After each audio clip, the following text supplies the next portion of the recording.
kembali bersama di channel Guru Kece. Tetap taati dan patuhi protokol kesehatan ya guys. Pada kesempatan ini Guru Kece akan membahas materi tentang permintaan dan penawaran. Ini subtema 3 ya. Jadi untuk mengefisienkan waktu silakan disimak penjelasan materinya. Sahabat kece, jangan lupa berdoa. Doa dimulai.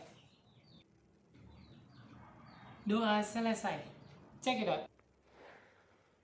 Baik sahabat kece, sebelum kita memulai materinya, baiknya disiapkan dulu alat tulisnya untuk mencatat poin-poin penting dari penjelasan materi ini.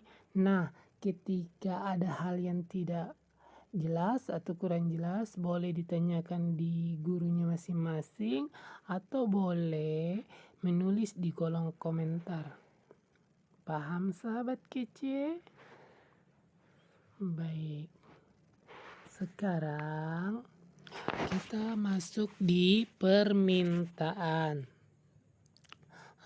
Di sini dijelaskan bahwa permintaan adalah keinginan konsumen membeli suatu barang pada berbagai tingkat harga selama periode waktu tertentu. Artinya, permintaan di sini itu ada hubungan antara harga dengan jumlah barang atau jasa yang diminta. Ya kan? Ada hubungan antara jumlah barang yang diminta dengan tingkat harga pada beberapa kondisi harga tertentu. Nah, kenapa dikatakan pada berbagai tingkat harga? Karena barang atau jasa itu kan berbeda-beda harganya. Misalnya di harga 1.000, jumlah yang diminta 2 unit. Pada saat harga naik 3.000 malah menjadi 1 unit. Itu artinya terjadi permintaan di situ. Berapa yang diminta pada saat harga X dan berapa yang diminta pada saat harga Y. Nah, di sini fungsi permintaan merupakan turunan dari perilaku konsumen yang saya ulang ya. Perilaku konsumen yang berusaha untuk mencapai kepuasan maksimum dengan jalan melakukan kegiatan mengkonsumsi barang dan jasa yang mampu dibeli dengan pendapatannya. Dapat dituliskan fungsi permintaan sebagai berikut. Fungsi permintaan di sini ketika kita ingin menghitung berapa sih jumlah barang yang diminta pada saat harga sekian dengan konstanta sekian. Nah, ini fungsinya ada QD. D itu adalah demand atau permintaan, jadi disimbolkan dengan D.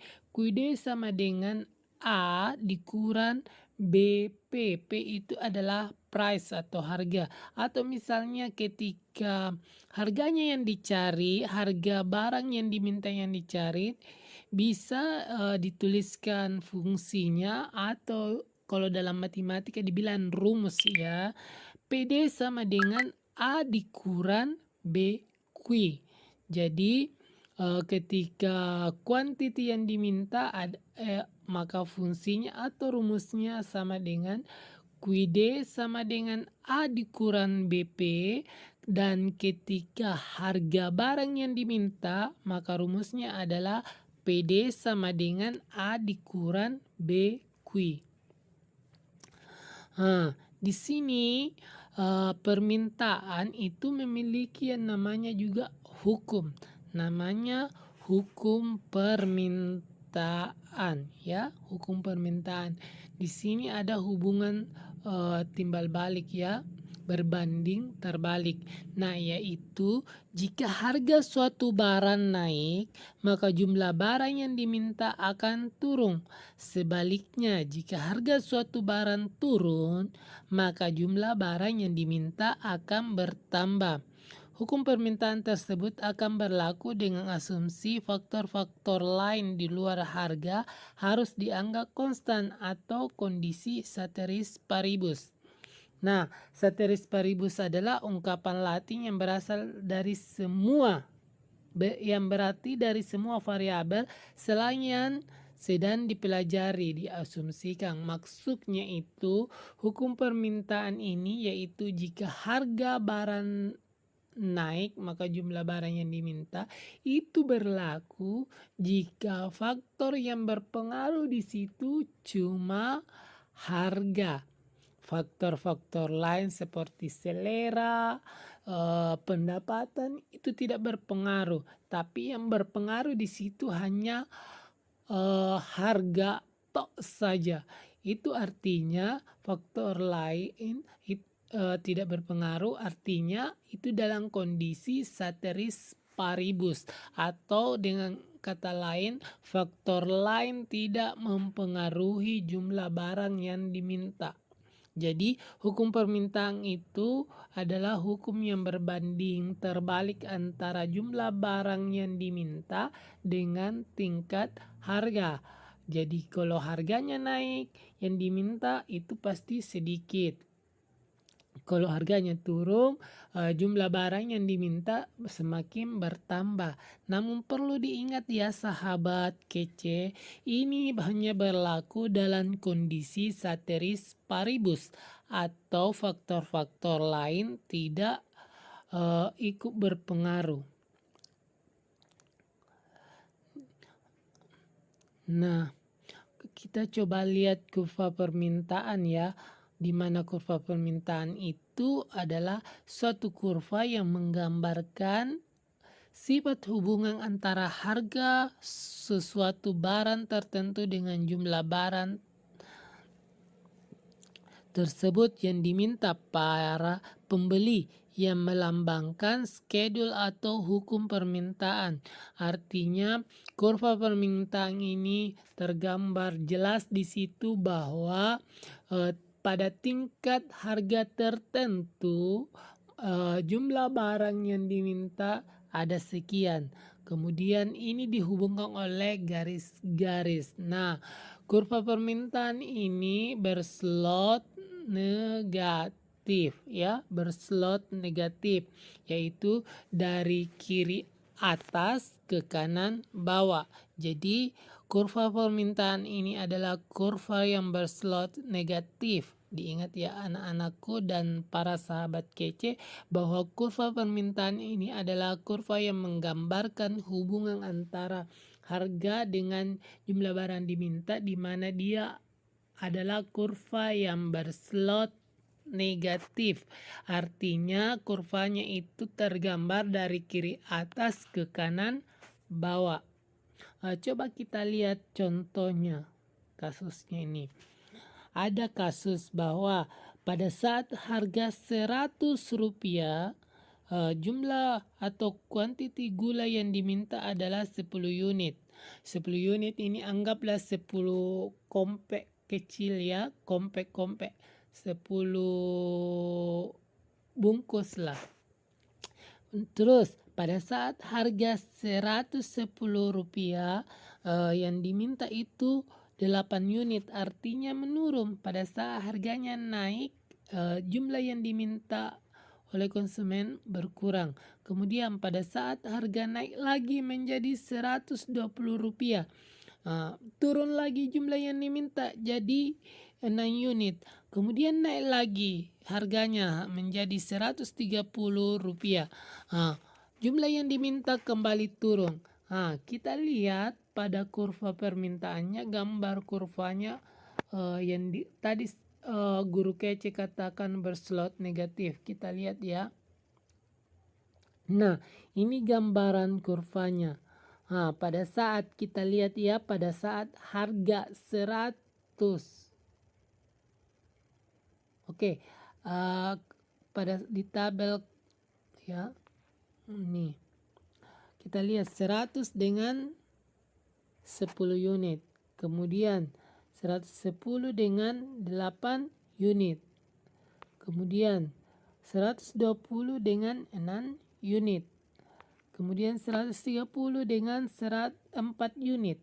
Kemudian 140 dengan 2 unit. Nah, ini dari kiri atas ke kanan bawah arah panahnya ya. Saya ulangi lagi. Ini arah panahnya dari arah atas, kiri atas menuju ke kanan bawah.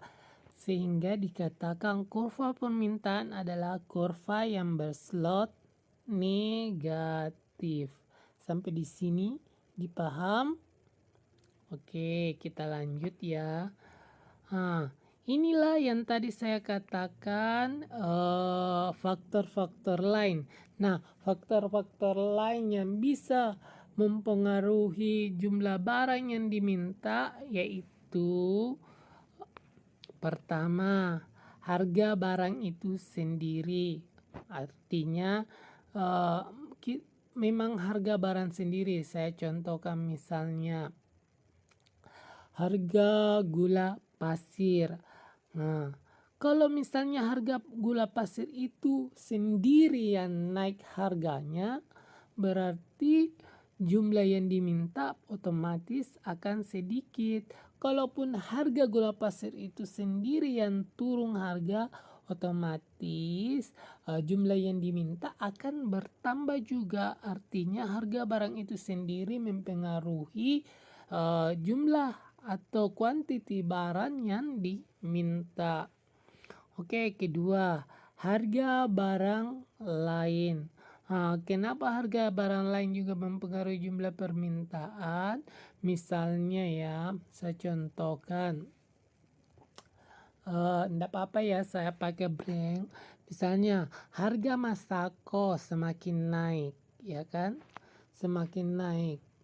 Terus Masako rasa ayam. Terus ada Royco rasa ayam juga. Tapi Royco lebih murah dan kualitas sama. Otomatis di Masako ini jumlah barang yang kita minta di sini akan sedikit.